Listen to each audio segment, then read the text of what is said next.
지난 동영상에서는 RDD를 대상으로 한 데이터 변환 함수들과 액션들을 살펴봤고요. 그런 변환 함수들을 사용해서 스팍에서 데이터 처리를 어떻게 하는가를 한글 문서를 대상으로 해서 단어 발생 횟수라든지 그런 걸 측정하는 예제를 통해서 우리가 공부를 했습니다. 그런데 이제 지난 동영상에서 공부한 데이터 변환 함수들 말고도 여러 종류의 변환 함수들이 있는데 그런 변환 함수들만을 또 너무 공부하다 보면 좀 따분하니까 이번 동영상에서는 최근 이제 우리가 데이터 분석을 위해서 많이 사용하고 있는 데이터 프레임을 공부를 하도록 하겠습니다. 그래서 스팍에서 우리가 그 데이터 프레임을 대상으로 한 데이터 처리 모듈을 우리가 뭐 통상 여기 나와 있는 것처럼 스팍 SQL이라고 그렇게 부릅니다. 그래서 뭐 그러니까 스팍 SQL을 사용해서 이제 데이터를 처리하는 건데 그 처리하는 대상이 이제 데이터 프레임이다 이렇게 우리가 생각을 하면 되겠습니다. 그래서 스팍 SQL에서 데이터를 저장하는 데이터 구조, 데이터 스트럭처가 뭐냐 그러면 그게 여기 동영상에 있는 것처럼 데이터 프레임입니다. 그래서 데이터 프레임이라는 건 하나의 데이터 우리가 데이터 스트럭처라고 그렇게 생각할 수 있는데요. 우리가 파이썬을 공부할 때 여러 가지의 데이터 구조, 즉 데이터 스트럭처들을 공부를 했었죠. 그래서 뭐 가장 대표적인 게 이제 우리 학생들이 이제 익숙해질 리스트라든지 그 다음에 배열이고요.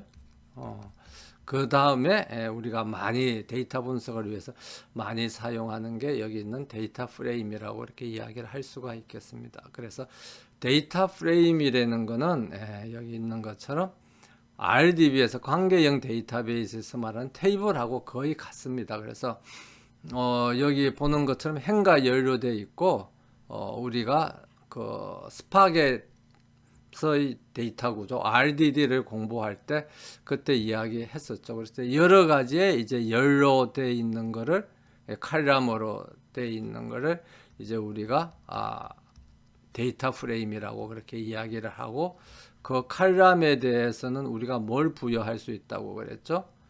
칼럼의 이름을 부여를 할 수가 있습니다. 그래서 이 예제에서 보면 이 데이터 프레임은 지금 몇 개로 되어 있는 것은 4개의 칼럼으로 이렇게 되어 있습니다. 그래서 첫 번째가 메뉴 아이디, 네임, 그 다음에 세 번째가 프라이스, 그 다음에 칼로리 이렇게 4개의 칼럼으로 되어 있고 각각의 이제 이런 데이터에서 여러 개의 자료가 있는 거죠. 그래서 이 여러 개의 그 행이 있는 겁니다. 그래서 이런 행을 우리가 통칭 말하는 레코더라고 그렇게 이제 이야기를 할 수가 있겠습니다. 그래서 뭐 각각의 메뉴에 대해서 메뉴 번호하고 그 다음에 이름하고 그 다음에 가격이 얼마냐, 뭐 4,900원, 칼로리가 얼마냐 이런 걸 저장해 놓은 데이터가 지금 예시되고 있는 이런 데이터 프레임이라고 그렇게 볼 수가 있겠습니다. 그래서 이런 데이터 프레임을 사용해서 우리가 이제 데이터들의 변환을 이제 하고 우리가 원하는 정보들을 분석하게 되는 거죠. 그래서 예를 들면 뭐 어떤 메뉴를 우리가 선택했는데 그 메뉴의 가격이 얼마냐 하면 뭐 가격을 검색해 본다든지 아니면 어떤 메뉴를 몇 개 주문을 했는데 뭐 전체 가격이 얼마냐 전체 가격을 계산을 한다든지 내가 먹은 메뉴의 칼로리가 얼마나 된다든지 하는 그런 여러 가지 데이터 처리하는 처리를 할 수가 있겠습니다. 그러면 우리가 이런 이제 그 데이터 프레임을 우리가 왜 사용하느냐? 우리가 이전에 RDD를 배웠잖아요. 그 RDD를 배웠는데 RDD 말고 우리가 데이터 프레임을 왜 사용하느냐 그러면 데이터 프레임은 우리 학생들이 잘 알고 있겠지만 관계형 데이터베이스에서 사용하는 SQL이라는 그 데이터 조작 언어가 있죠. 그러니까 SQL이라는 언어를 통해서 우리가 그 관계형 데이터베이스에서는 데이터를 뭐 검색하기도 하고 뭐 아니면 변경하기도 하고 여러 가지 데이터 처리를 할 수 있는데 이 SQL을 사용을 할 수가 있다는 겁니다. 그게 이제 데이터 프레임을 우리가 사용하는 가장 큰 기본적인 이유예요. 그래서 물론 우리가 현재는 그 개인용 PC에서 우리가 작업을 하고 있죠. 스팍을 개인용 PC에서 작업을 하고 있는데 일상적으로 우리가 그 실제적인 데이터 처리 환경으로 가면 이 하둡과 같은 분산 데이터 처리 환경에서 이제 데이터를 처리하는 능력을 스팍이 제공을 합니다. 그래서 그런 분산 데이터 처리 능력 때문에 우리가 스팍을 많이 사용하는데 이런 그 하둡 환경에서 우리가 SQL을 처리할 수 있는 방법이 여러 개가 있습니다. 그래 여러 개가 있는데 여기 있는 것처럼 뭐 예를 들면 뭐 하이브를 사용한다든지 그 다음에 여러 가지 클라우드라이스 제공 임팔라를 사용한다든지 있는데 그 중에 하나가 스팍 SQL입니다. 그래서 스팍 SQL이 그러니까 데이터 프레임을 사용해서 스팍 SQL을 로서 이제 데이터를 처리하는 것이 하둡에서 우리가 SQL을 처리하기에 굉장히 아주 효율적인 데이터 처리 도구더라. 그래서 이제 우리가 그렇게 효율적으로 데이터를 처리할 수 있기 때문에 RDD만으로 이제 데이터를 처리하는 게 아니라 그 이제 데이터 프레임을 사용해서 스팍 SQL에서 데이터 프레임을 사용해서 데이터를 처리하게 되겠습니다. 그래서 이번 시간에는 우리가 데이터 프레임을 사용해서 데이터를 처리하는 방법이라든지 그런 과정을 이제 한번 살펴보도록 하겠습니다. 그럼 이제 데이터 프레임을 우리가 만들어야 되겠죠. 그러면 우리가 잠깐 복습을 하면 지난 시간에 우리가 RDD를 만드는 방법을 공부를 했죠. 그럼 RDD는 어떻게 만들었습니까? 외부 파일을 텍스트 파일, 스팍 컨텍스트를 만들고 그 스팍 컨텍스트에서 제공하는 함수인 텍스트 파일을 통해서 이렇게 이제 읽어드리든지 아니면 내부에 있는 그 리스트라든지 그런 데이터 구조를 패러렐라이즈 해서 RDD를 만들었죠. 그럼 데이터 프레임을 그러면 어떻게 만들 거냐? 그럼 데이터 프레임은 RDD를 이전 시간에 우리가 만들어 놨던 RDD를 데이터 프레임으로 바꾸는 게 이제 한 가지 방법입니다. 그러니까 지난 시간에 우리가 했던 그것을 이제 연장해서 본다 그러면 RDD를 데이터 프레임으로 바꾸는 게 한 방법이고 그 다음에 또 한 방법은 우리가 지난 시간에도 이전 동영상에서 공부를 했습니다만은 스팍에서 우리가 데이터를 처리하는 환경이 스팍 컨텍스트가 있고 또 뭐가 있다고 그랬죠? 스팍 세션이 있다고 그랬죠. 그래서 우리가 한글 문서를 읽을 때는 그 인코딩, 한글 인코딩 때문에 뭘 통해서 읽었죠? 스팍 세션을 통해서 우리가 한글 문서를 읽었잖아요. 그런 스팍 세션을 통해서 데이터를 읽으면 데이터 프레임이 자동으로 만들어집니다. 그래서 그럼 데이터 프레임이 만들어지면 데이터 프레임도 RDD하고 마찬가지예요. 그러니까 우리가 어떤 RDD가 만들어지면 이 RDD에서 데이터를 직접 변경시키는 게 아니라 뭐라 그랬죠? 새로운 RDD를 계속 만드는 거라고 그렇게 이야기를 했습니다. 그래서 실제 우리가 원하는 형태의 RDD가 만들어지면 이제 이 이전에 만들어진 모든 과정을 다 한꺼번에 실행을 해서 우리가 결과를 보게 되는 거죠. 그러면 데이터 프레임도 마찬가지입니다. 데이터 프레임도 우리가 데이터 프레임을 하나 만들었으면 이 데이터 프레임에 있는 데이터를 변경시키는 게 아니라 또 다른 데이터 프레임을 이렇게 계속해서 만드는 겁니다. 그래서 계속해서 언제까지 만드는 거죠? 우리가 원하는 형태의 데이터를 저장한 그 데이터 프레임이 나올 때까지 만들고 그 데이터 프레임이 다 만들어지면 이제 우리가 월의 데이터 원천 최초 데이터로부터 데이터를 변환하는 과정을 한꺼번에 실행을 해서 우리가 결과를 얻게 되는 거다. 이렇게 이제 볼 수가 있겠습니다. 그래서 RDD나 데이터 프레임이나 둘 다 뭐죠? 둘 다 스파크에서 사용하는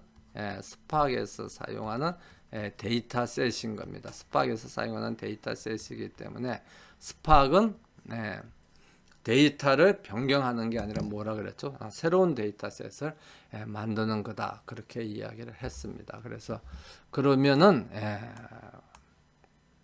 우리가 이제 어떻게 해서 이제 실제 데이터 프레임을 만들 거냐 하는 것을 먼저 살펴보겠습니다. 그래서 외부 파일로부터 직접 스파크 세션을 사용을 해서 데이터를 스파크 세션을 사용해서 외부 파일을 읽어서 데이터 프레임을 이제 만들어내는 거죠.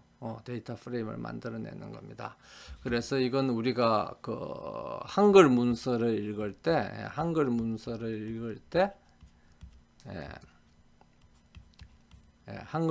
읽을 때 우리가 한번 사용했었죠. 그래서 스팍이라는 스팍 세션을 만들고, 그럼 스팍 세션이 만들어졌으면 그 스팍 세션을 통해서 우리가 원하는 파일을 읽게 되겠습니다. 그래서 그거를 하기 위해서 먼저 이제 하나 만들어 보죠. 그래서 주피터 노트북에 가서 new 파일을 만들고요. new 파일을 만들었으면 뭐 이제는 다 익숙해졌겠지만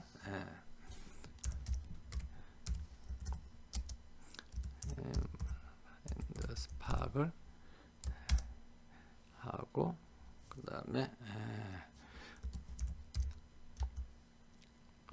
find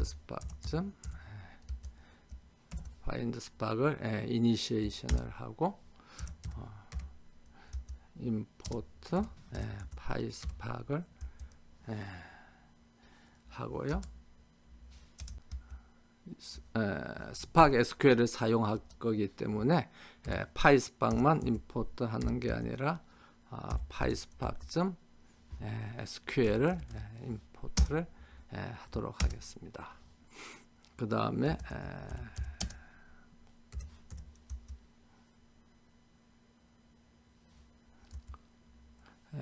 PySpark.SQL로부터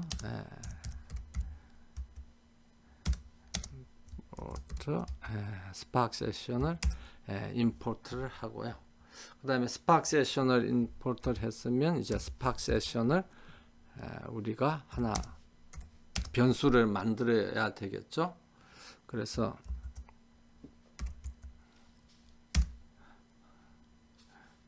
세션 그 다음에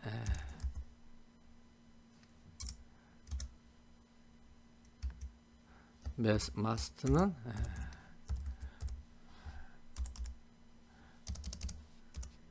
로컬로 하고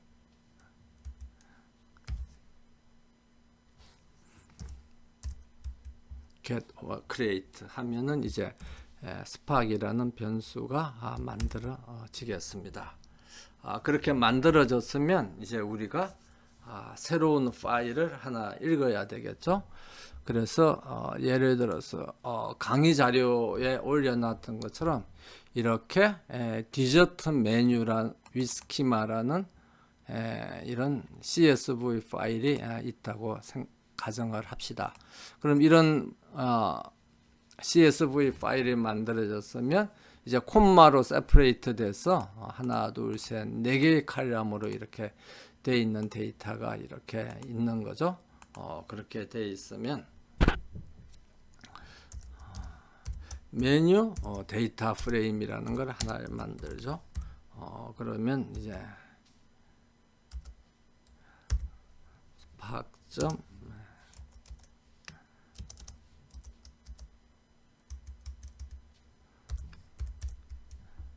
리드 하고 그 다음에 포맷이라는 포맷을 지정해 주고요.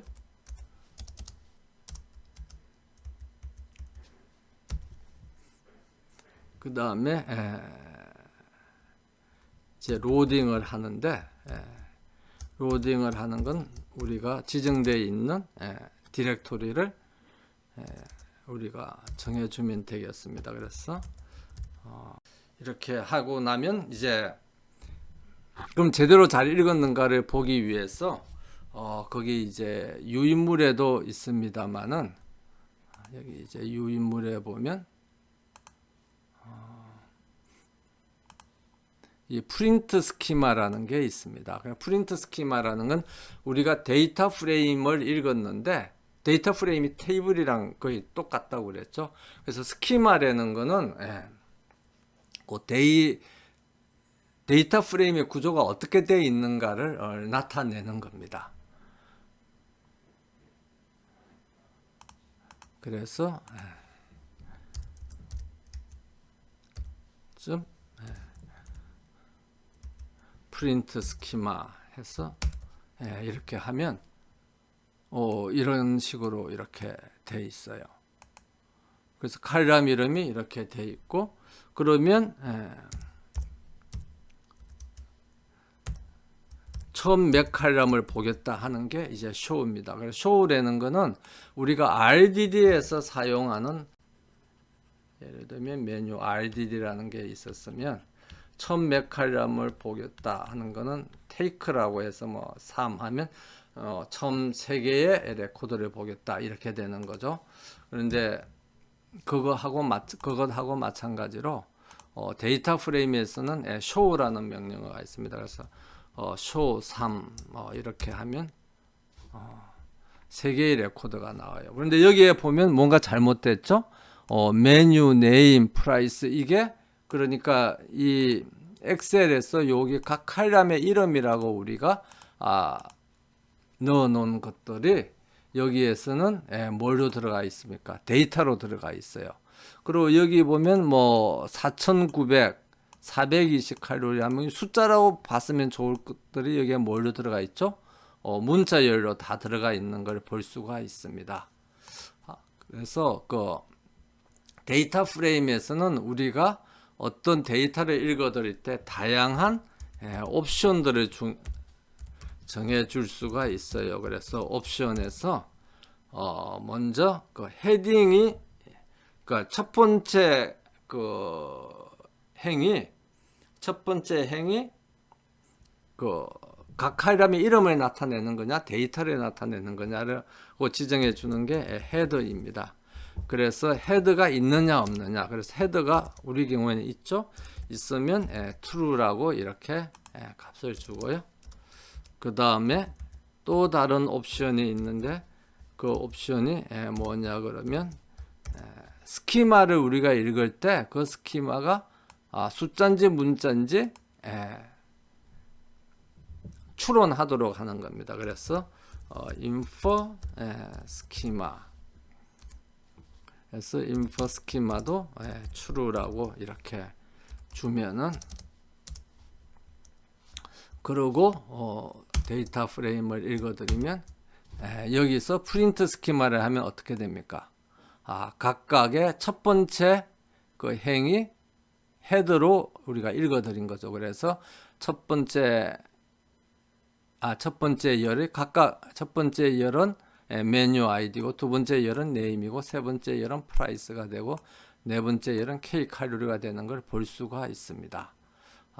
그 다음에 그래서 우리가 데이터를 보면 첫 번째 이 행이 각각의 그 칼럼의 이름으로 읽혀 들어가 가지고 각각의 열에 칼럼의 이름이 제대로 이렇게 들어가고 그 다음에 여기에 있는 것처럼 스키마를 우리가 추론했기 때문에 가격은 인테저가 되고 칼로리도 인테저가 되는 것을 그렇게 볼 수가 있습니다. 그래서 우리가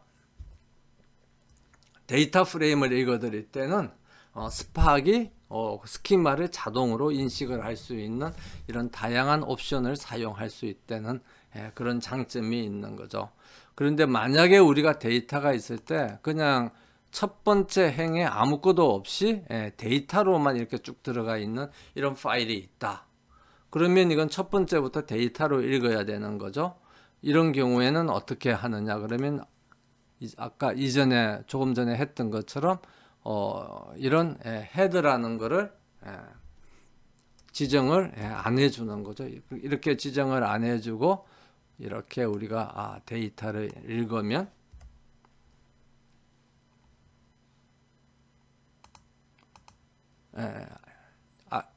조금 전에 것처럼 칼럼 이름이 언더스코어 C0, 언더스코어 C1 그러니까 스팍이 임의로 칼럼 이름을 부여를 하는 겁니다. 언더스코어 C2, 언더스코어 C3 그런데 다만 뭐가 되는 거죠?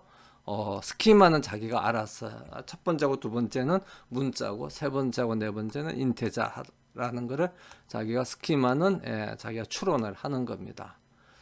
그래서 이렇게 처음 세 행을 읽다 보면 첫 번째는 이제 이 값이 제대로 나오게 되는 것을 우리가 볼 수가 있겠습니다. 그래서 우리가 데이터 프레임을 사용을 하면 특히 여러 개의 컬럼으로 구성되어 있는 데이터들인 경우에는 굉장히 편리하고 유용하게 데이터 프레임을 우리가 만들 수 있다는 걸 살펴봤습니다. 그래서 스파크점 리드에서 사용하는 옵션들에 조금 전에 봤던 것 우리가 보았던 것처럼 인퍼 스키마라든지 헤드라든지 뭐 아니면 어떤 데이터 자료가 오면 데이터 포맷이라든지 뭐 이런 것들을 이제 지정을 해주는 것을 볼 수가 있습니다. 그 다음에 우리가 CSV 파일은 자동적으로 뭘 기준으로 해서 이제 각각의 행을 구분하느냐 그러면 콤마를 기준으로 해서 행을 구분을 하는 거죠. 이렇게 콤마를. 그런데 그게 콤마가 아닌 경우에는 우리가 다른 것을 기준으로 해서 그 행을 구분을 할 때는 딜리미트라는 걸 사용을 할 수가 있습니다. 그래서 우리가 지난 시간에는 그 한글 파일을 읽을 때 지난 시간에 우리가 한글 파일을 읽을 때 한글 파일을 읽어서 이제 워드 카운트를 계산을 할 때는 우리가 이 콤마를 기준으로 해서 분리를 하다 보니까 문장에 나오는 콤마 이후에 이렇게 없어지는 문제가 생겼죠. 그래서 그때 우리가 딜리미터를 뭘로 했습니까? 딜리미터를 새로운 라인, 누 라인을 기준으로 해서 딜리미터로 사용했습니다. 근데 그때 아마 강의 동영상을 가서 찾아보면 옵션에다가 어떻게 했느냐 그러면 옵션에 separate가 누 라인이다 이렇게 했을 겁니다. 그래서 그때는 그러면 우리가 separate를 사용을 했는데 여기서는 왜 딜리미터냐 그렇게 할 수가 있죠. 근데 separate하고 딜리미터하고 이름이 다르잖아요. 그런데 이제 그 오픈 소스 툴들이 그렇습니다. 그래서 뭐 여러 가지 버전이 바뀌어가면서 separate도 쓸 수도 있고 딜리미터도 쓸 수도 사용할 수도 있다. 그런 걸 우리가 볼 수가 있겠습니다. 그래서 이전 그 프로그램을 다시 돌아가서 SEP separate 대신에 DELIMITER 딜리미터를 사용해도 제대로 잘 작동이 되는 것을 우리 학생들이 확인할 수 있겠습니다. 그래서 우리가 이렇게 해서 간단하게 스팍 세션을 통해서 데이터 프레임을 만드는 과정을 이제 살펴봤습니다.